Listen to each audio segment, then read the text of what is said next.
और नसरीन जी, पहली बात तो मैं आपका आभार व्यक्त करता हूँ कि आपने हमारे इस शो में आने के लिए ओके कहा, शेयर्स ऑफ बॉलीवुड। बाकायदा आप ऐसे शोज पे नहीं जाती हैं या बहुत कम जाती हैं, बिकॉज आई नो कि आप किस तरीके का एनवायरनमेंट और क्वेश्चन एक्सपेक्ट करते हो।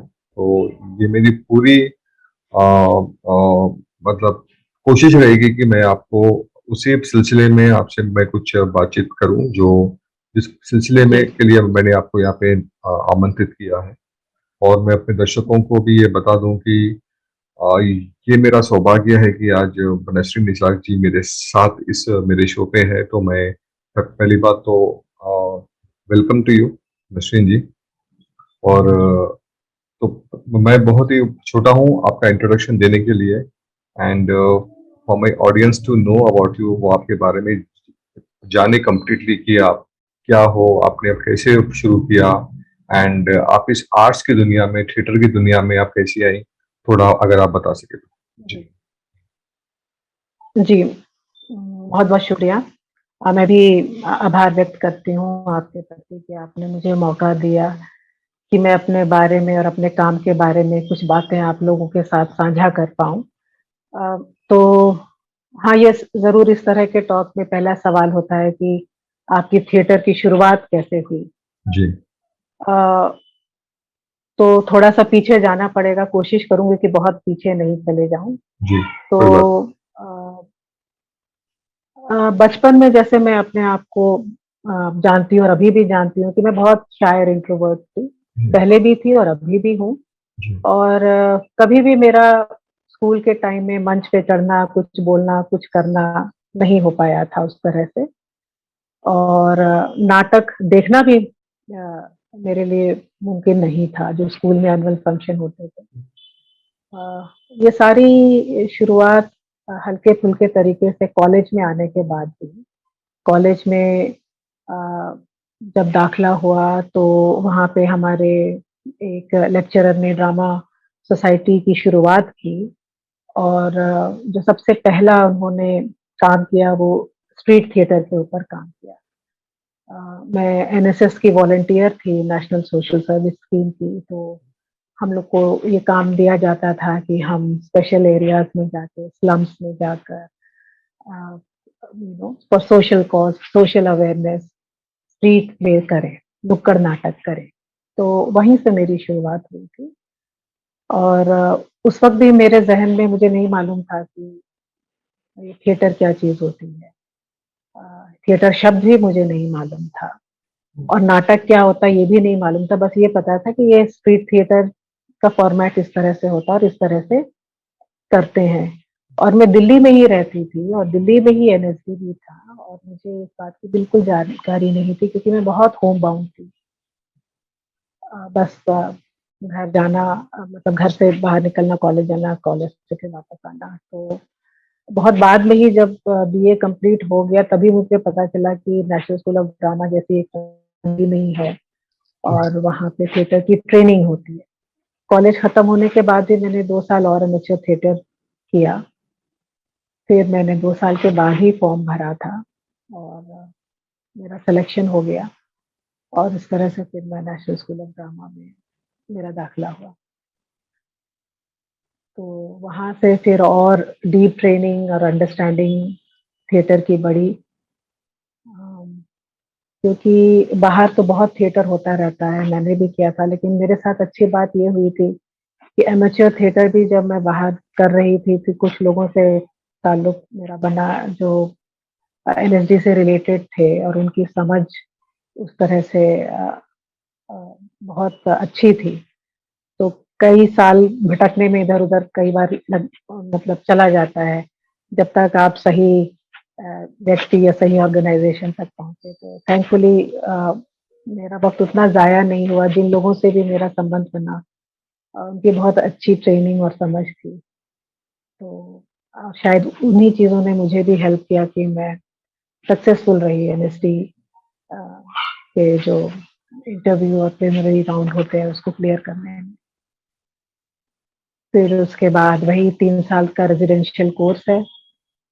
और अब ये एक सवाल पूछा जा सकता है कि ये मानते हुए भी कि ये टैलेंट जो है एक्टिंग, ये कुछ तो ऊपर वाले से ही हमको मिलती है। जी, तो क्या जी। उतना काफ़ी है क्या? क्या हमें और कुछ जानने और समझने और सीखने, देखने की ज़रूरत नहीं क्या है?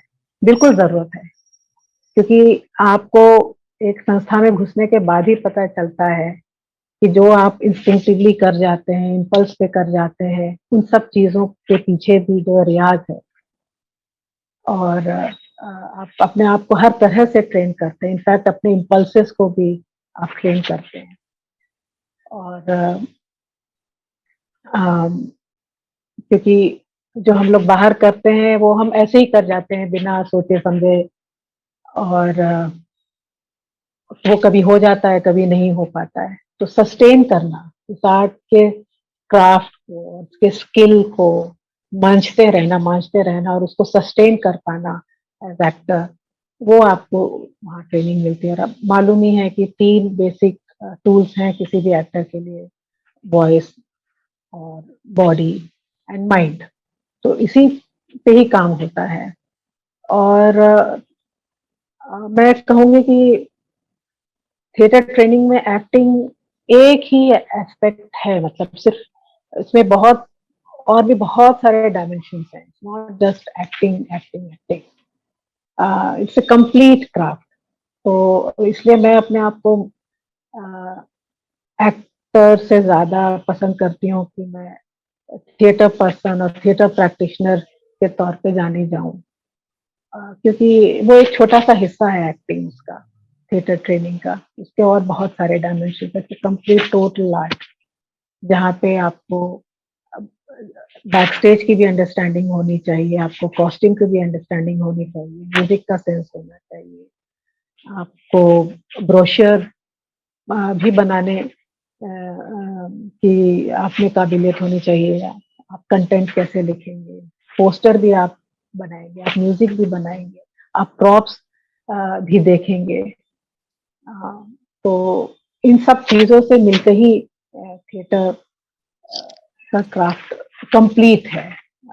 और वैसे भी theatre is an ensemble art, एक ग्रुप आर्ट है, कलेक्टिव आर्ट है। तो एक बहुत ज़बरदस्त टीम वर्क की ज़रूरत है इसको सक्सेसफुल बनाने के लिए। एक इंडिविजुअल का तो इसमें चल ही नहीं सकता कुछ भी। और वही 3 साल की ट्रेनिंग के बाद प्रोफ़ेशनल रेpertory कंपनी में मैंने 6 साल और काम किया। उससे पहले 1 साल बच्चों का थिएटर इन एजुकेशन कंपनी में काम किया।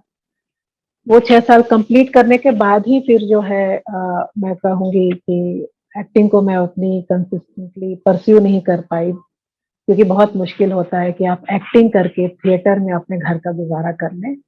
अच्छा। तो I was ready to work anything which is related to theatre और वो ट्रेनिंग जो 3 साल की मुझे मिली, उसने मुझे बहुत मदद की कि मैं एक दायरे में फिक्स नहीं रही कि मुझे सिर्फ़ एक्टिंग ही करना है।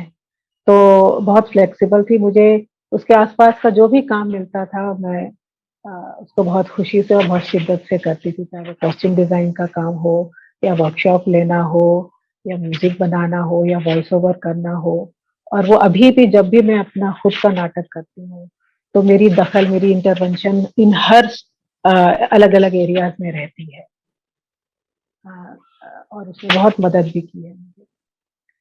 तो यही है, उसके बाद आई थिंक आफ्टर 2006 यही चलता रहा है कि स्टेज पे चढ़ना मेरा बहुत कम हुआ है।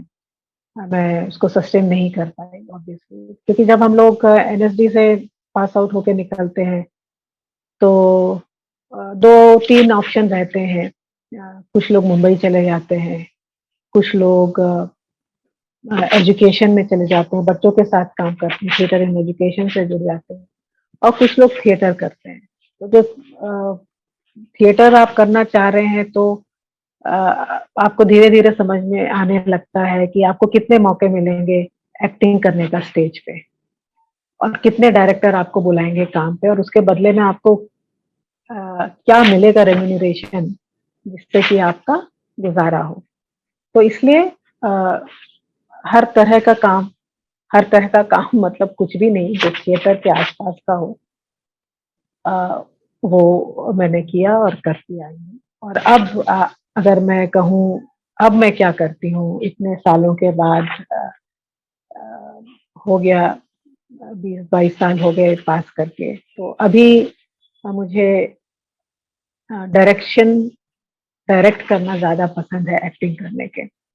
अगर एक्टिंग मैं करती हूँ तो कोई मेरे पास चॉइस नहीं होता उस रोल को डिलीवर करने के लिए, मजबूरी में करती हूँ। मेरी पहली चॉइस अभी इस वक़्त ये है कि मैं एक एक डायरेक्टर की तरह एक नाटक को मैं अंजाम दूँ, more than as an actress. तो ये मैंने इतनी सारी बातें आपको बता दी। अब आप कुछ और पूछिए तो फिर बात आगे कर सकते हैं। हाँ जी, मैं आपसे यही जानना चाह रहा था मैम कि अ, मतलब जो भी मैंने देखा है, अंदाज़ा है, एनएसडी पास आउट जो लोग होते हैं, जो जी। बचपन से उनका एक लक्ष्य होता है कि हम एक अच्छे अभिनेता बने, और एनएसडी में आपको उसके हर श्रेणी में आपको ट्रेनिंग वगैरह दी जाती है। हुँ, मैंने ये नोटिस किया है बहुत बारीकी से कि जो नॉर्थ इंडिया से जो मतलब जो नॉर्थ में है, यूपी बिहार से हो या मुंबई से हो या डिफरेंट पार्ट्स ऑफ इंडिया से हो, जो एनएसडी में दाखिला लेते हैं वो कंपैरेटिवली हमारे हैदराबाद से या हमारे साउथ से बहुत ही कम है। बहुत जो मेरे नए नए कलाकारों से मेरी बात होती है उन्हें एनएसडी के बारे में आइडिया भी नहीं है कि ऐसा भी कोई इंस्टीट्यूट है इंडिया में जो हमें अभिनय की ट्रेनिंग देता है। उसके बाद वो लोग फिर थिएटर में इन्वॉल्व होते हैं, एंड देन वो लोग प्रिपेयर्ड होते हैं अपने ब्रांचेस।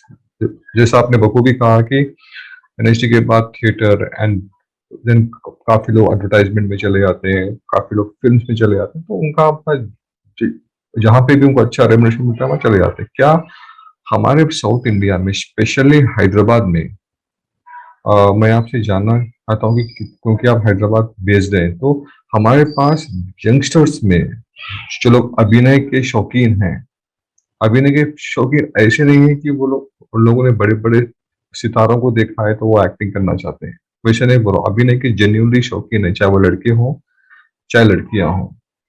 उन्हें आप कितना जानती हैं कि वो एनर्जी के बारे में, थिएटर के बारे में उतना एक्सपोजर उन्हें है कि बारीकियां क्या होती हैं और वो अपने आप को कैसे निखार पाए हैदराबाद से?